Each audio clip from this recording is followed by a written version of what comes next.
Assalamualaikum warahmatullahi wabarakatuh. Kembali lagi dengan saya, Amalia Chandra Permata, dengan NPM 2301010011.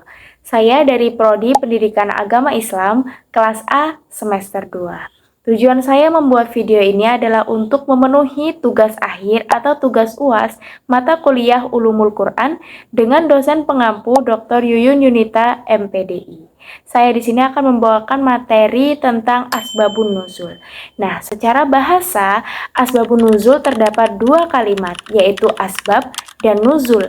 Asbab merupakan kalimat jamak dari kata sababun dan nuzul yang berarti turun. Yang dimaksud di sini adalah ayat Al-Quran. Maka asbabun nuzul adalah suatu peristiwa yang menyebabkan turunnya ayat-ayat Al-Quran, baik secara langsung maupun tidak langsung. Macam-macam asbabun nuzul dan contohnya. Mengutip pengertian dari Subi Al-Saleh, kita dapat mengetahui bahwa asbabun nuzul ada kalanya berbentuk peristiwa atau juga berupa pertanyaan.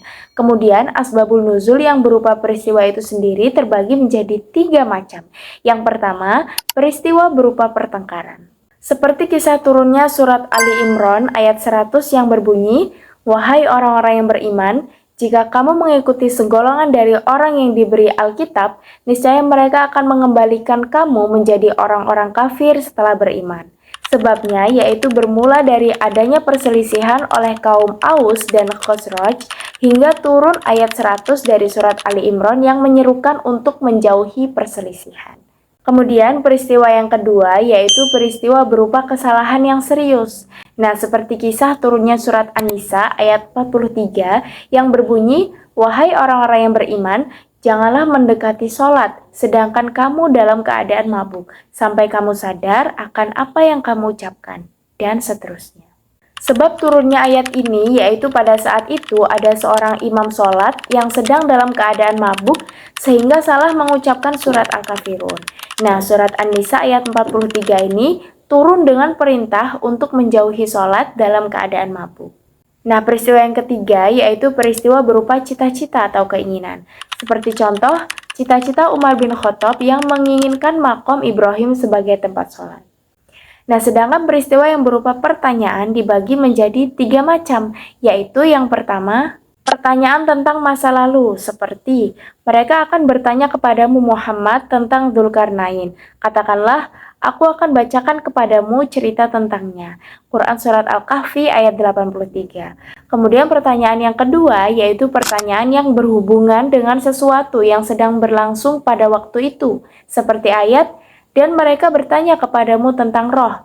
Katakanlah, roh itu termasuk urusan Tuhanku, dan tidaklah kamu diberi pengetahuan melainkan sedikit." Quran Surat Al-Isra ayat 85. Dan pertanyaan yang ketiga yaitu pertanyaan tentang masa yang akan datang. Orang-orang kafir bertanya kepadamu Muhammad tentang hari kebangkitan. Kapankah terjadinya? Ayat tersebut terdapat dalam surat An-Nazi'at ayat 42. Menurut Al-Zarqani dan Al-Ja'bari, dilihat dari peristiwa yang terkait dapat dikelompokkan sebagai berikut. Yang pertama yaitu ada ayat-ayat dalam Al-Quran yang diturunkan tanpa peristiwa khusus yang menjadi penyebabnya. Penurunan ayat-ayat ini murni karena keinginan Allah untuk memberikan petunjuk kepada manusia. Ayat-ayat semacam ini cukup umum, terutama yang menyoroti prinsip-prinsip iman, Islam, dan akhlak yang baik. Yang kedua, beberapa ayat dalam Al-Quran diturunkan oleh Allah Subhanahu wa Ta'ala karena adanya sebab khusus atau peristiwa tertentu. Meskipun jumlahnya tidak banyak, contohnya surah Al-Anfal ayat 8 yang membahas perang dan surat At-Tolak ayat 65 yang membicarakan perceraian. Para ulama menyebut peristiwa yang terjadi sebelum atau saat turunnya ayat-ayat tersebut sebagai asbabun nuzul. Dari segi jumlah sebab dan ayat yang turun, asbabun nuzul terbagi menjadi sebagai berikut. Yang pertama yaitu ta'adud al-asbab wa al-nazil wahid. Sebab turunnya lebih dari satu dan ini persoalan yang terkandung dalam ayat atau kelompok ayat yang turun satu. Kemudian yang kedua, ta'adud al-nazil wa al-asbab wahid. Ini persoalan yang terkandung dalam satu ayat atau kelompok ayat lebih dari satu, sedangkan sebab turunnya satu. Dan yang ketiga yaitu redaksi asbabun nuzul, yang dimaksud dengan ungkapan redaksi ini terkadang sebab nuzul ayat dan terkadang pula kandungan hukum ayat. Cara mengetahui kebenaran asbabun nuzul. Asbab al-nuzul merupakan penjelasan tentang alasan turunnya ayat-ayat Al-Quran, disampaikan melalui riwayat yang berasal dari Nabi Muhammad SAW. Namun, hanya riwayat yang memenuhi standar keandalan yang diakui, khususnya yang berasal dari mereka yang terlibat langsung dalam peristiwa saat ayat turun. Hal ini penting untuk memastikan keakuratan dan keabsahan informasi yang disampaikan. Kemudian lanjut ke fungsi dari asbabun nuzul. Nah, fungsi memahami asbab al-nuzul antara lain sebagai berikut. Yang pertama, hukum dan perhatian agama terhadap kepentingan umum melibatkan proses pembuatan keputusan yang tidak membedakan suku, jenis kelamin, atau agama. Ini berakar pada pertimbangan manusiawi, seperti larangan terhadap minuman keras yang bertujuan untuk kesejahteraan bersama tanpa memandang karakteristik personal seseorang. Kemudian yang kedua, mengetahui asbab an-nuzul membantu memberikan kejelasan terhadap beberapa ayat. Dan yang ketiga, pengetahuan tentang alasan turunnya ayat-ayat Al-Quran membantu menetapkan hukum yang berlaku dalam situasi tertentu. Misalnya, turunnya ayat-ayat mengenai zihar di awal surah Al-Mujadilah terjadi karena kasus Aus ibnu As-Samit yang melakukan zihar terhadap istrinya, Khawlah binti Hakam ibnu Tha'labah.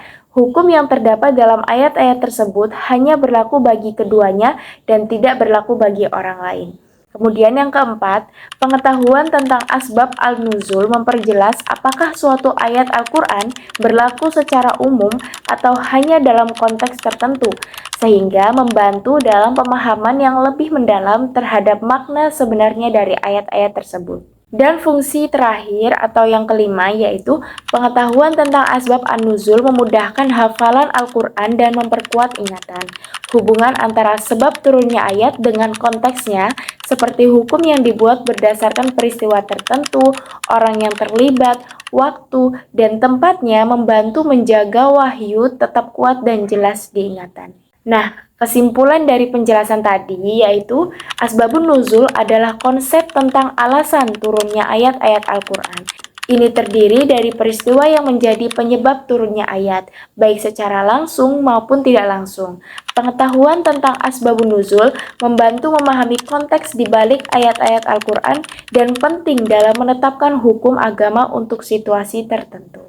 Baik, sekianlah penjelasan dari saya. Jikalau ada kurang atau lebihnya, saya mohon maaf. Jikalau ada yang ingin ditanyakan, silakan tinggalkan komentar di kolom komentar. Nah, jangan lupa like, komen, dan subscribe channel ini ya. Terima kasih. Wassalamualaikum warahmatullahi wabarakatuh.